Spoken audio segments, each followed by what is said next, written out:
और विकसित केवल 2-4 कदम दूर रह गया है, क्योंकि इतने कार्यक्रम भारत सरकार लेके आई और कार्यक्रम को गांव-गांव तक पहुंचाया, जन-जन तक पहुंचाया।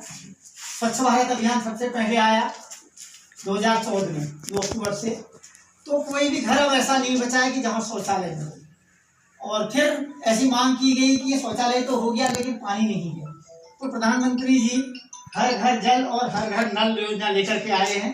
अभी वो अपने प्रथम चरण या द्वितीय चरण में है, जब अंतिम चरण में सब ठीक ठाक हो जाएगा तो बहुत सुविधा उससे मिलेगी। तो भारत सरकार की अनेक योजनाएं हैं और सरकार का ऐसा मन है कि वो गांव के अंतिम छोर के अंतिम व्यक्ति तक पहुंचे और प्रत्येक व्यक्ति जो है राष्ट्र के लिए चिंतन करे, देश के लिए चिंतन करे, क्योंकि हमारा जो राष्ट्र है अयम निजः परोवेति गणना लघुचेतसाम उदारचरिता नाम पूर्वस्त्रय कुटुंबकम। हम तो पूरे संसार को ही अपना परिवार मानते आए हैं, तो जब सारा संसार सुखी होगा, संसार स्वच्छ होगा, तभी हमारा भी कुछ अस्तित्व ऐसा रहने वाला है।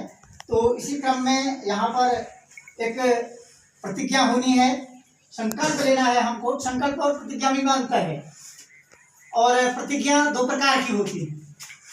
कुछ लोग प्रतिज्ञा लेते हैं लेकिन उसका उतना अच्छा प्रभाव नहीं पड़ता है। जैसे भीष्म पितामह ने प्रतिज्ञा ली थी कि मैं आजीवन जो है ब्रह्मचारी रहूंगा, और वहीं पर भगवान कृष्ण ने भी एक प्रतिज्ञा ले ली थी कि मैं जो है भीष्म पितामह से हथियार उठवा के रहूंगा।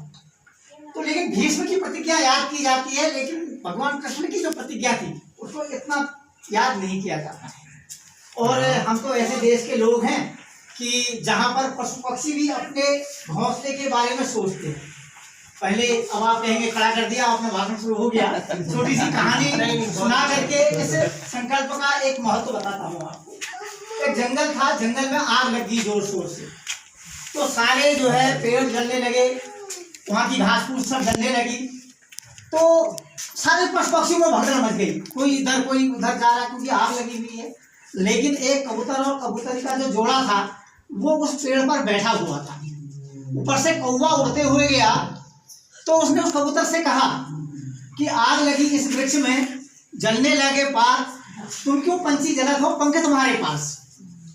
तो लेकिन कबूतर और कबूतरी का जो उत्तर है वह पक्षी हमारे लिए बड़े प्रेरणाप्रद है। तो कबूतर ने उत्तर दिया, फल खाए इस वृक्ष के और मेले कीने पात, और धर्म हमारा यही है, हम जले इसी के साथ। तो इस देश का हम अन्न जल मिट्टी सब खा रहे हैं, तो हमारा भी कर्तव्य है कि इस देश के लिए, राष्ट्र के लिए हम कुछ सोचें, चिंतन करें, मनन करें। अपने ही अंदर को देखेंगे तो कुछ नहीं दिखाई देगा, दूर को देखेंगे तो बहुत सारी चीज दिखाई देंगी। तो ऐसा हम मानेंगे तो दाहिना हाथ आप आगे कर लेंगे। हम एक प्रतिज्ञा ले लेते हैं। हम शपथ लेते हैं कि भारत को 2047 तक आत्मनिर्भर और विकसित राष्ट्र बनाने के सपने को साकार करेंगे। गुलामी की मानसिकता को जड़ से उखाड़ फेंकेंगे।